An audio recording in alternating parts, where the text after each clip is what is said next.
qué interesante, Vico, todo lo que tú nos comentas. Y estaba haciendo yo el juego de palabras que, claro, estabas describiendo este mundo que llamaron VUCA, los estrategas del ejército de Estados Unidos después de la perestroika y el muro de Berlín, que en español la traducción es VICA, porque cambian uncertainty por incertidumbre y suena como VICA. Y cuando aclaraste lo del comunismo, fíjate, me despejaste una duda, porque claro, yo soy cubano, y aquí está Conchita y hay alguien más, Yuleis, y hay varios cubanos en este círculo de influencia.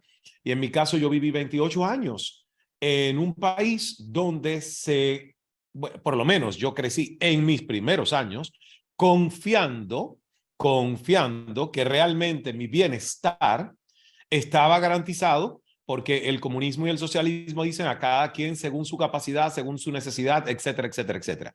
Yo no hago una oda al capitalismo y sobre todo al capitalismo de Estados Unidos porque siento que es una sociedad que puede ser mejorada perfectamente y sobre todo con el tema de las armas y todo lo demás. Sin embargo, a mí me gustaría desde el punto de vista de la filosofía entender, porque te he escuchado hablando de esto, cuál es el antídoto, cómo nosotros cambiamos de ese individualismo de cumple tu sueño, trabaja por ti, ocúpate de ti, ¿verdad? A llegar a ese punto medio de generar ciudadanos responsables en el bien común, en la compasión hacia los otros, porque ese es el liderazgo que nosotros promovemos en el círculo y se llama el liderazgo del líder bambú, Vico, y tiene que ver con la bioempatía y biomímesis de observar las leyes y principios de la naturaleza y observar las cualidades y cómo se comporta el bambú y nosotros como seres humanos ser dúctiles, resilientes, flexibles, colaborativos, etcétera, etcétera. Son 11 principios que luego te voy a hacer llegar uno de mis más recientes libros, el último,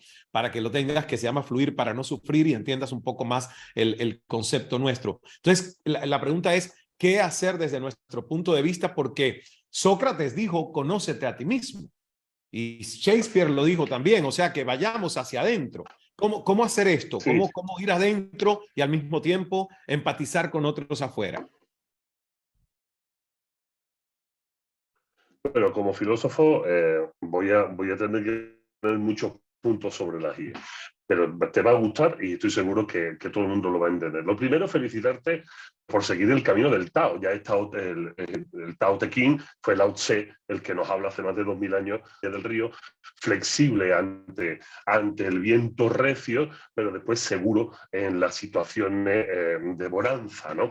Entonces, bueno, pues el pensamiento oriental siempre va a estar vigente cuando está hecho de una manera sabia, ¿no?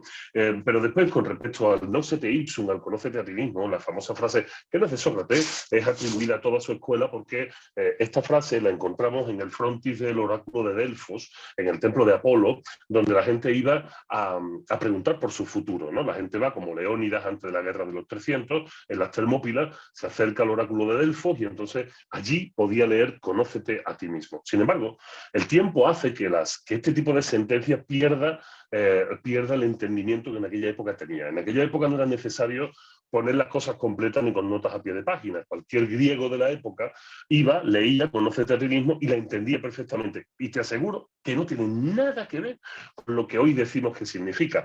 Y esto lo sabemos porque es el bueno de Aristóteles en uno de sus libros el que lo explica. Claro, es que él sí vio esa frase, él sí estuvo allí. Y entonces él lo explica. Conocerse a uno mismo no implica creer que todo el conocimiento está en tu interior.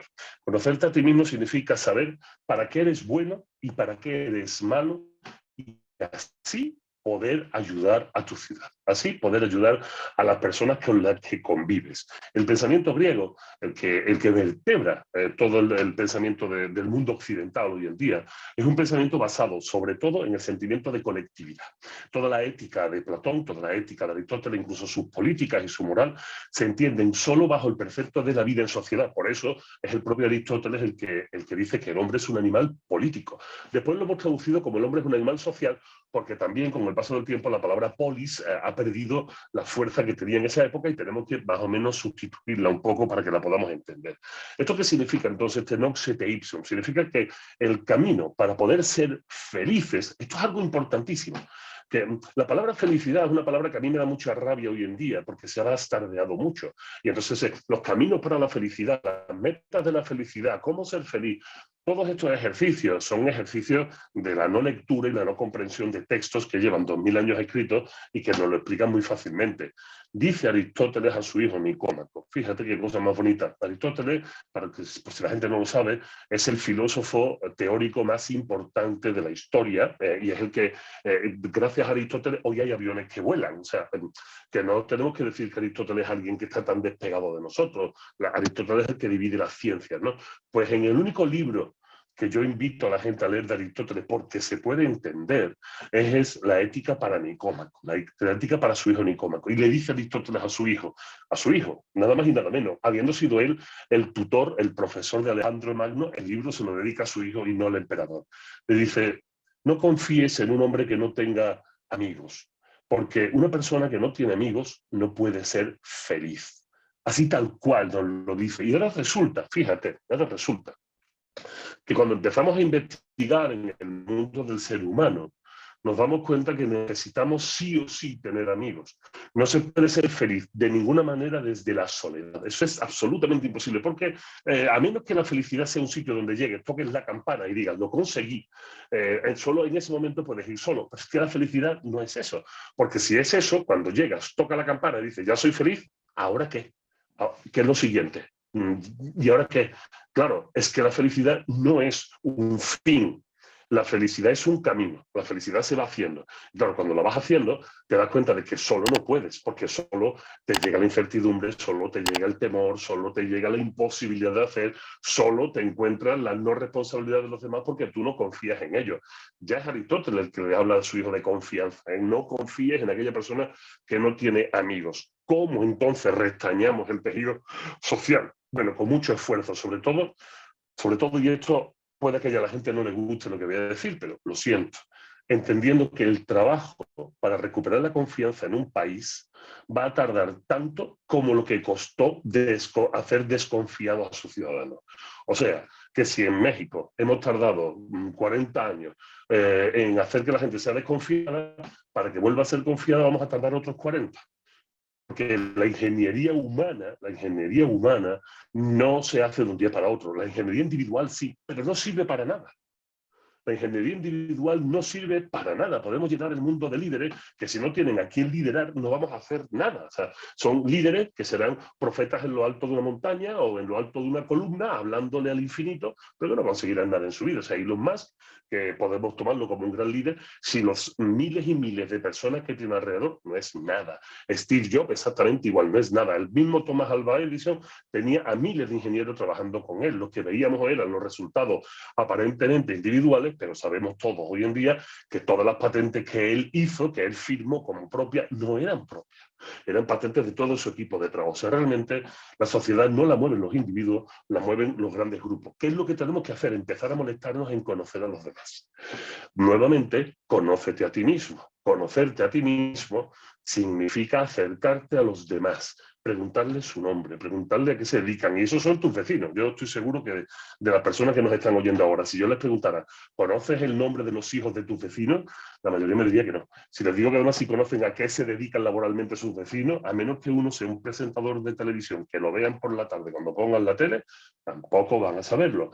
Eso es una sociedad desconfiada. Y ahora, ¿cómo sociedades como la finlandesa han conseguido un 90% de confianza interpersonal? Bueno, pues cambiando el modelo educativo.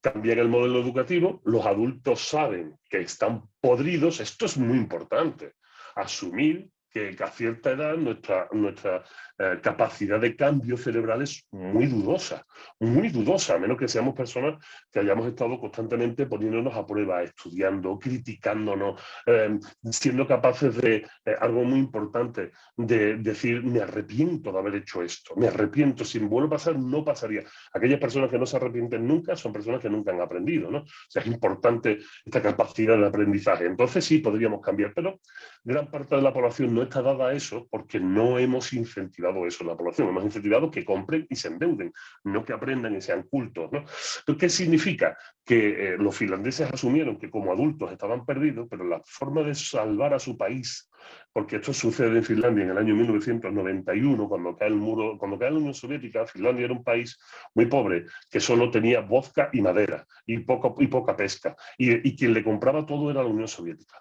Cuando se cae la Unión Soviética se dan cuenta de que el 25% de la población está desempleada y que no tienen a quién venderle nada. Y dicen, ¿qué tenemos los finlandeses que no pueden hacer cualquier otro país del mundo? Y dijeron, pues finlandeses.